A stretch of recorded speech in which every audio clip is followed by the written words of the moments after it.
Hey Indian Creek 8th grade students, it's Professor Blazek and I'm here today to bring you the second part in our 6-part video series on World War II. We're going to be looking at the official beginning of the Second World War in this video. So, as you probably remember from the last video, there was the Molotov-Ribbentrop Pact, which was signed between the Soviet Union and Germany in August of 1939. This pact basically split the rest of Europe between those two countries and said, Germany, you can conquer these territories, the Soviet Union can have these territories, and it was mainly focused on Poland. And so after signing this pact, Hitler sent troops into Poland on September 1st of 1939. This sent a clear message to the rest of Europe and the rest of the world that Hitler was not going to stop. And this led Great Britain and France to declare war on Germany 2 days later, and this was the official beginning of World War II. If you remember, Great Britain and France had originally hoped to avoid this. They had offered certain territories to Germany, but this invasion of Poland and this agreement with the Soviet Union made it clear that this wasn't going to end without war. And so what the German army would do in its attack on Poland is it used an offensive tactic called blitzkrieg, which stands for lightning war, to demolish Poland very quickly from the west. And so what Germany would do is they would rush in, they would use their artillery, they would essentially just demolish everything in their path, hoping to, destroy a lot of the, obviously, country and military and any sort of resistance, but also to just sort of wipe out the morale of the people of Poland.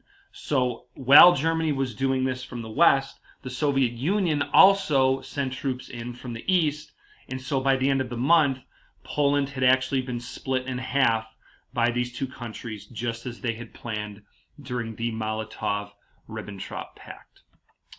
Now, after the Soviet Union conquered its side of Poland, Joseph Stalin, the leader of the Soviet Union, forced Latvia, Lithuania, and Estonia to accept Soviet military bases. And he did this because rather than just fully taking over a country, he wanted to get his armies and his troops and his weapons in there so that if he did decide to spread, he could, and he would have a much wider base to do that than doing so just from the Soviet Union. And he tried to force Finland to do the same thing, but he got some resistance from the people of Finland, and they were able to hold out for a few months, but eventually they were forced to surrender in March of 1940. And we have a picture there of a group of Finnish resistance fighters holding up their flag. But like I said, unfortunately, their resistance did not last for more than about 6 months. So if we go back to our map, again, you can see here's how Europe looked after World War I, and this is how it looked after the conquering of Poland and the spread of the Soviet Union's control into Finland and Latvia, Lithuania, Estonia. You can also, if you go back, you'll see that Italy was expanding, and it just was becoming very clear that the rest of Europe was in great danger as well. So after basically taking the winter off from 1939 and into early 1940, Hitler's next attacks were on Denmark and Norway, which he attacked in April. He moved through them relatively quickly and conquered them. And then he went on to invade the Netherlands and Belgium in May of 1940. So you've got a picture there of German forces moving through a city in Belgium. The Netherlands and Belgium asked Great Britain and France for help, but again, the German blitzkrieg, which was just so fast and so powerful, included these very destructive bombing raids that forced the Netherlands and Belgium to surrender relatively quickly after they were invaded. So if we go back to our map, again, this is where Europe stood after the split of Poland. And then by April/May of 1940, you can see just how much Germany has spread. Italy has continued to spread. You can see that the Soviet Union also began to get control of Romania and Bulgaria. And so there was very little left of Europe at this point. And if you think about it, this started only in 1936 when Germany had first begun to send troops into neutral areas, and basically 4 years later, between themselves and the Soviet Union, they have now essentially taken over an entire continent. So, before Hitler's invasions, the Allied troops of Great Britain and France had settled along the Maginot Line, which was a string of bunkers and other defenses that were set along France's borders to Germany. They had done this after World War I as a means of protecting themselves in the future, and so the troops had gone to the Maginot Line during Hitler's early aggressions just as a way to try and, maintain a stronghold. They knew they would be safe because Hitler probably would not risk the losses that he would take trying to get past this string of bunkers and other defenses.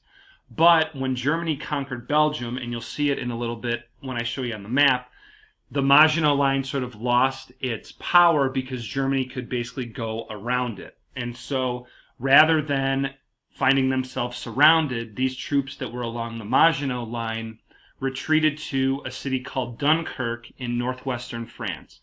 And when they were in Dunkirk, the troops were trapped between the invading German army and the coastline, but in a very, very bold and very daring and very brave move, 800 British ships were able to cross the English Channel, which is a body of water between Great Britain and France, and they were able to evacuate over 300,000 troops to safety from France into Great Britain.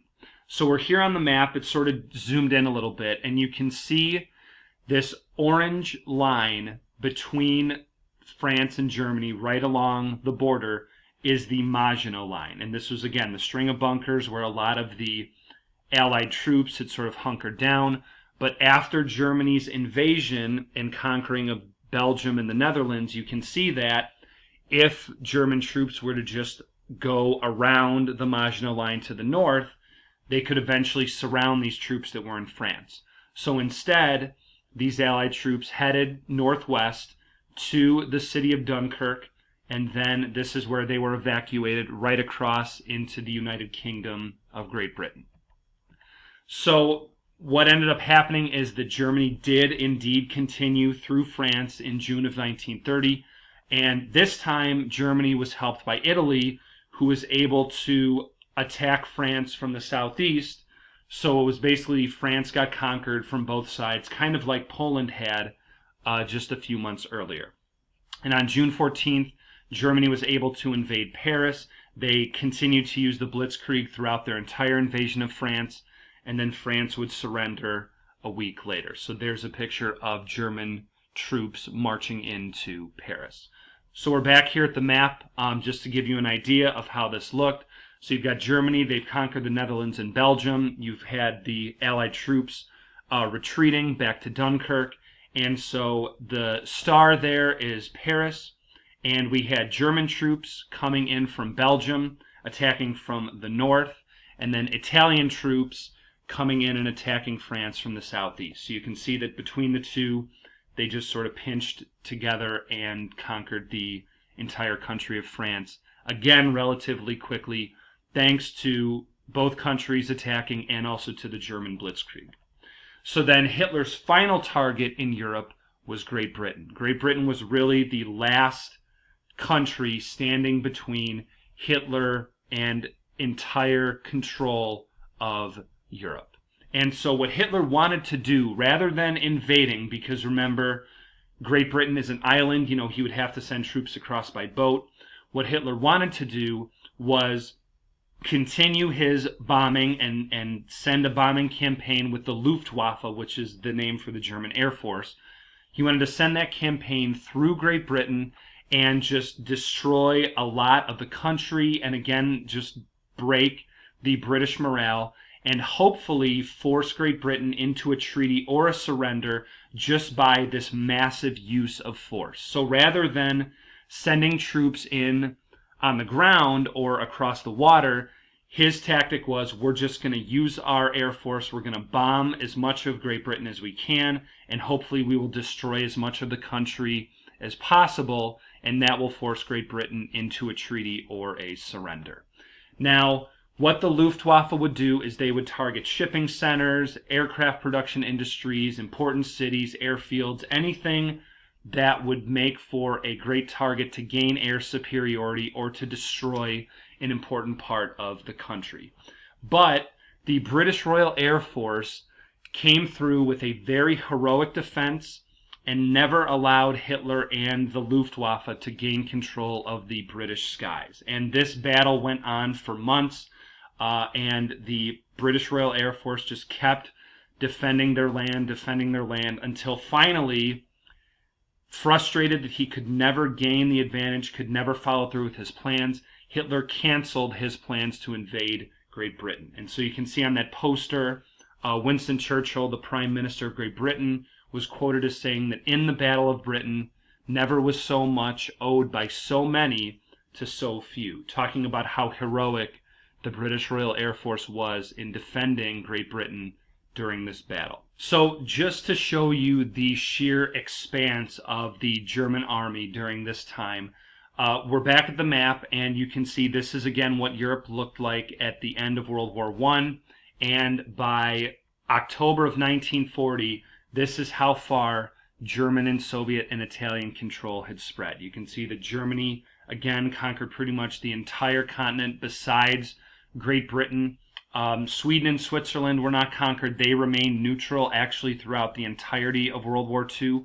And Hitler had not expanded all the way to the west to Spain and Portugal, but he had conquered pretty much everything else in Europe other than the territories that were controlled by either Italy or the Soviet Union. So just very quickly and admittedly very effectively, Hitler was able to expand Germany into the empire that he had promised people that it would be when he took power.